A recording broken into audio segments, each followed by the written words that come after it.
Hey guys, Kevin here, and as you can see, my PC has been built. At this point, it is incomplete. I have a 250GB SSD drive in there, but I need to add another terabyte or 2TB drive for storage, installing games and all that. But that can come later.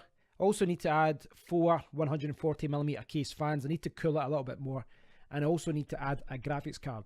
But it is working, it is operational, so I'm not going to give you a full look around it just now. I'd rather wait until I get the full PC is built, but I just want to give you a quick look at it and talk about my experience of building it yesterday. Now, all the parts came yesterday. I had the heatsink came and the RAM came as well, so I was able to build it up. It took me probably around 3 hours, maybe 3.5 hours. Now, if I can get it. The reason being, I've said this many times in my videos, but the reason being I haven't built a PC for many years, like a dozen or so years. So I wanted to make sure everything was okay. I was referring to the motherboard manual. I read it cover to cover almost. I was referring to the PSU manual. I was referring to the case manual. And I was referring to the manual. It was a manual for the heatsink as well that she had to go through step by step. Now, I could have just rushed through. I could have just breezed through it. But I wanted to make sure I did everything step by step. And I'm glad I did it that way, because when I put everything together and I connected it all up, it just worked first time. No messing around. No having to go back and change anything. Well, that's a little bit of a lie. I'll talk about that in a bit. But you can see, the most striking thing at this point is you're seeing it at the side. This is the Meshify C case, and you can see the disco lights coming out, and I actually think it's okay. Now, at the moment, I've got it on the kind of cycle. It's on the color cycle. There is an app called RGB Fusion. I've downloaded the app for, so I can use it on Windows, but you can do this through the BIOS as well. It's got things like pulse, flash, which, why would you do that? Static is just a static color, and you can change it to any color you want. There's blue, a kind of green color there, red, yellow. You can put it any color that you want. Slowing down there. Double flash, like that would just give you a fit. And then there's a demo button. Now, I actually think this looks a lot better than I thought it would. I didn't really want my microphone literally just fell off there when I was talking. When I was building this, I really didn't want to have it all full of lights. I didn't want it all to be focused on the lights, but I must admit the LED lights that are on the motherboard look a lot better than I thought they would, especially behind this kind of dark tempered glass. Now, the color cycle, the flashing and all that kind of thing, it seems a little bit, we're going to say superficial, but there are practical reasons to use this. Under the advanced, the intelligent mode, you can change every different LED light. So there's several lights, and you can change them to any color that you want, and you can set them up in different ways. But the intelligent mode thing is quite cool as well. What you can do in this mode is change the color of the lights depending on certain situations. So for example, under CPU temperature, you can set it goes green below 30 degrees, yellow between 31 and 60, orange over 61. You can do it in CPU usage as well. You can do it in the CPU fan. You can schedule time so that it's maybe white during the day and red at night. You can do it on your internet speed, and you can do it in your system temperature. So go green, yellow, orange, depending on what the settings are, and you can customize these settings. I think it's pretty cool. So don't get me wrong, I'm probably just going to put this on a cycle or set it to the intelligent mode where it changes depending on the CPU and stuff like that. But I must admit, it's a little bit better than what I thought it was going to be. As far as the building goes, I guess the only really bit that tricked me up was the heatsink. And it wasn't the heatsink itself per se. What I did was I had the heatsink and I installed it onto the motherboard. This is what most people, I would say, recommend, because installing it when it's in the case is a little bit more difficult. It's okay with an all-in-one cooler, but with a large heatsink, it's a little bit more difficult. And that was okay, but the problem is this heatsink is very large, and what it meant was I couldn't get the power cable to the CPU 4-pin connector, the EPS cable. so I couldn't get to it. I really just couldn't get to it. So what I had to do was take it off and then put it back on. There's also space for 2 fans at the top, and again, for me to install those, I'm going to have to take this heatsink off. Now, I've did that a few times now, so that's not going to be a problem, but I reckon by the time my case fans have arrived, I'm probably going to have to clear the thermal paste from my CPU and then apply it again, just to be on the safe side. It's okay. I mean, like, as far as the air cooler goes, as far as the heatsink goes, it is quite a big dominating piece of the PC, but I'm quite happy with it. This thing is so quiet. It really is quiet. It's only if I force it to go at 100% RPM, and that would only really happen if I was overclocking it really highly, that you start hearing noise, and it's silent. Now, it's maybe not coming through in this video, obviously, because I'm using this mic, but it's so quiet. I have, this has allowed me to take this laptop out of the equation. Now, this is a fantastic laptop. I can't complain about it. I did it first, but after updates, it's been a great worker for me. But, I was never happy with it because I had cables coming out of all the ports and all that. I wanted a dedicated PC. And one of the downsides of this as well, not just from the fact that it wasn't, the fastest CPU, didn't have the most ports. One of the problems was the noise, because the fan noise was a pain. In fact, it was a pain that recently I have been editing the audio in my videos to remove the background hissing from it, just to remove the hum from the laptop, because it was coming through this mic. But when you do that, sometimes the other noise in the video becomes a little bit wishy-washy, and it kind of messes it up a little bit. So it's better to try and get the noise right in the first instance. So I'm glad that this air cooler is as quiet as it is. The fans in the case are quite quiet as well. And this is the one thing I need to decide, because I was ready to just buy the Fractal Design fans on it, because I'm quite happy with them. But I'm going to look at my alternatives first. I do need case fans, but because this is working, because everything is working the way that I need it to do, I'm recording through this right now. You probably can't see this, but I'm actually recording through OBS right now. And afterwards, I'm going to encode the video and edit the video on this computer. So I'm keen to do that because I want to see how quick it is, sorry. And, I'm expecting a higher performance. This is a 8700K. I've got 32 gigabytes of RAM. I've got the 250 gigabyte SSD. Don't have a graphics card, but, with 6 cores, 12 threads. Yeah, that's right. And 32 gigabytes of RAM. I reckon the rendering is going to be so much quicker than this one, which was a quad core with 16 gigabyte of RAM. So I'm looking forward to doing that. So what I'm trying to say is I've got time. I need to get case fans, but I've got time. Now, my motherboard does actually have a kind of idiot's way of overclocking. It's actually got an overclock button on the motherboard, and you can just push it, and it's got it in the profiles. There's a couple of apps, and you can just put it up to 4.8, 4.9, 5 gigahertz. Now, the clock speed of this is 3.7 by default, but I've been setting at 4.7, 4.8, and the fan, the air cooler was fine. No problems, nothing was crashing. I reckon when I get the fans in, I'll get to 5 gigahertz on this, no problem at all. I was running at 4.8, but I decided to clock it down again because, well, I don't have all the case fans on. I'm just kind of being cautious. But I'll show you what's on the inside just now. And I'm not going to edit the video. I'll do this in real time, and you can see exactly how quick it is to get this off. What I would say though is, from a building point of view, this thing is a pleasure. It was a pleasure to build with. Everything from the, you can see it's actually quite tidy. There's a few cables here that I need to tidy up.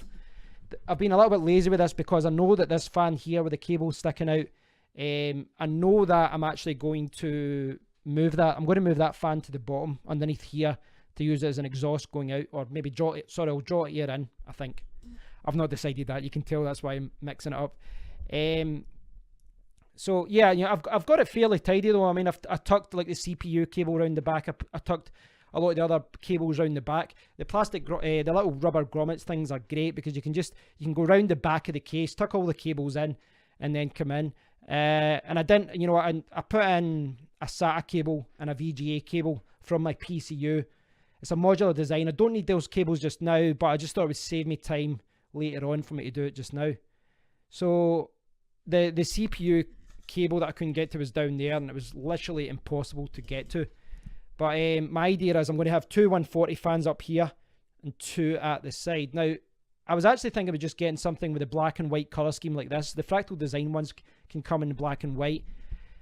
But to be honest, when the tempered glass is on, you don't really notice the fans that much anyway. So I don't know if it's... I mean, I could go with the brown and beige Noctua fans if necessary, but I'm going to look, because when it comes to case fans, it doesn't...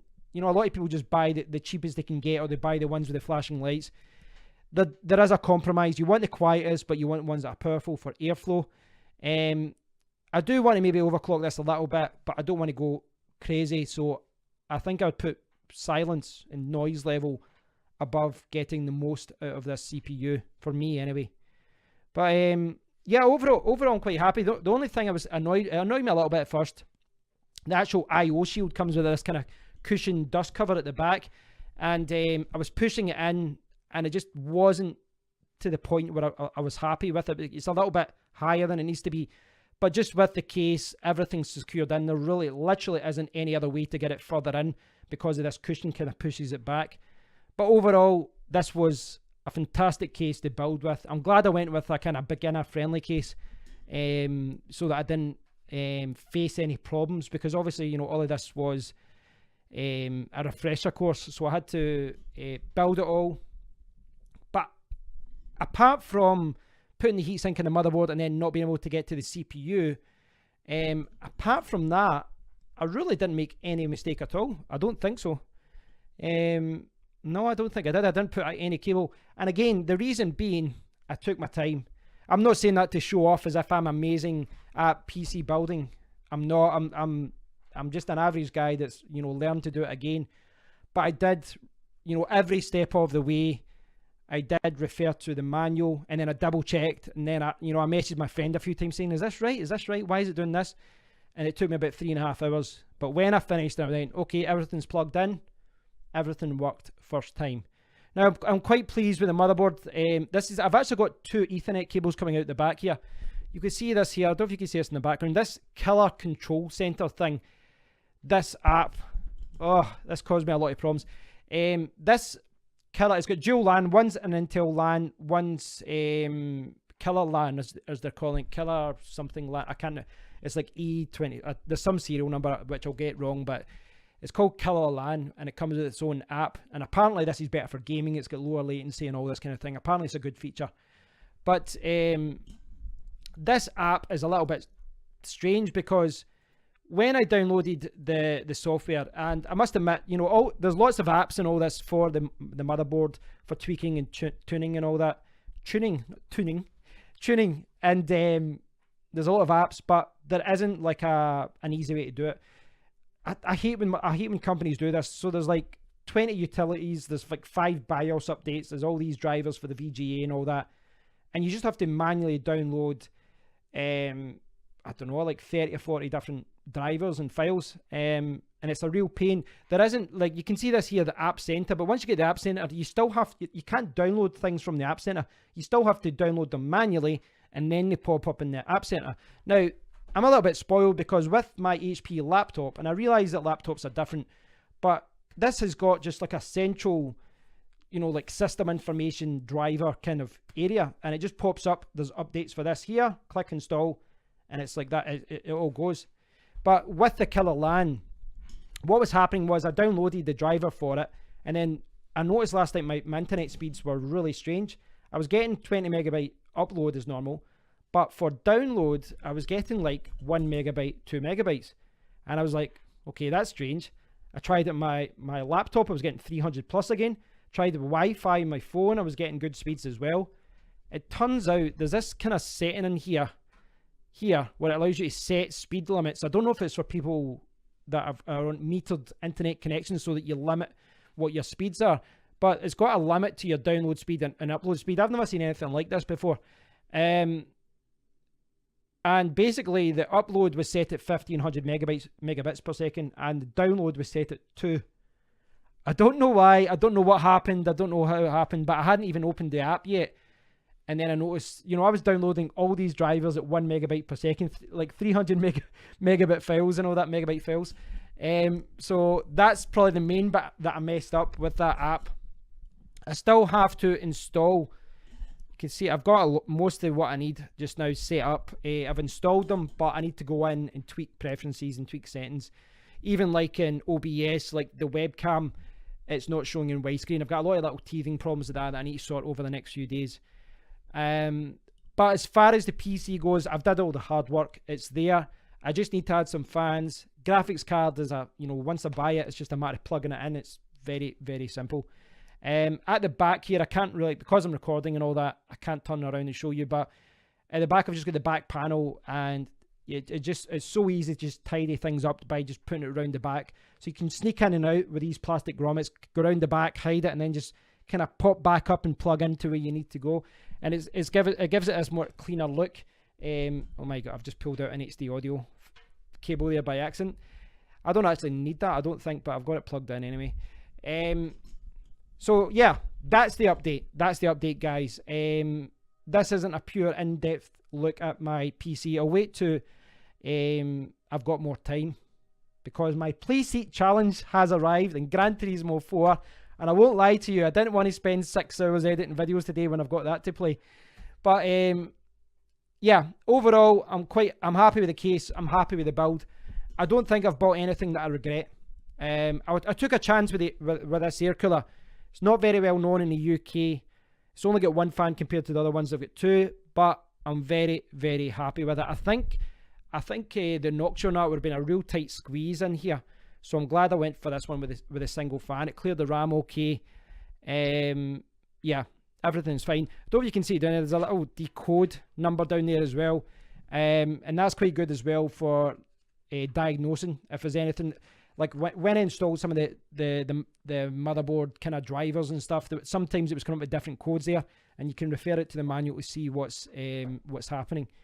So yeah, overall, I'm very pleased, guys. I've got some work to do with it though, but it really has kind of, the whole experience of learning what to do again and all that has been, I must admit, it was quite rewarding, and I was quite pleased with myself last night when it loaded up first time. It was a rewarding experience. And I would say that as well, yes, I have saved money from building my own PC, but really, if you think about the time that I've spent researching this year and all that, money really, I mean, I could have made more money just by working and then buying one. But what it does allow you to do when you build your own PC is buy the PC that you want. You can buy exactly what you want. It comes down to every single part. And I realize there are PC builders, companies and things like that.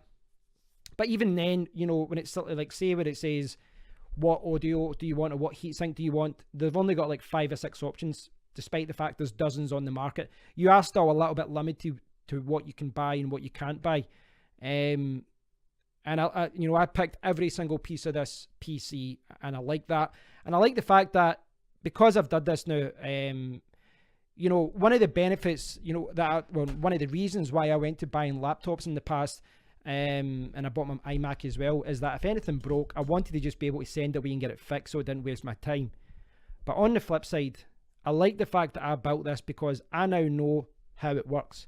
And if something breaks, I will obviously have to, troubleshoot that, but I'm going to have a better understanding of my system, a better understanding of how it all works, and hopefully that will avoid any problems in the future. Thanks for watching, guys. If there's anything in particular you want me to talk about with my PC, I will do it another day. I'll focus on the motherboard one day. I'll maybe talk more about the heatsink one day, etc. as well, and I'll show you my new fans when I'll maybe order them tomorrow. I'm in no rush for them, as I said. I'm not overclocking it right now, so it seems to, I've checked temperatures, everything seems to be running okay. So at the moment I've got 3 fans, one for the air cooler, one at the front, one at the back, but I know I need to add another 4. So yeah, I'm going off on a tangent now, but yeah, I'll get the case fans in due time, and when I do, I'll be able to put the speed of the CPU up a little bit. Then I'll start looking at the graphics card, etc. But I'm up and running. I can start working again. I just need to tweak it all. when I've got more time, when I've installed all the apps and all that, I'll do some more in-depth videos and explain, you know, talk about what I've learned and all that. But at the moment, I'm rushed for time, and I'm going to do some driving tonight with my friends. So thanks for watching, guys, and thanks again for everyone who's been watching my videos about this. I really do appreciate all the feedback you guys have given me, all the help. You know, you've all been posting links and things like that, so I really do appreciate it. Thanks for watching, guys. I'll speak to you all very soon.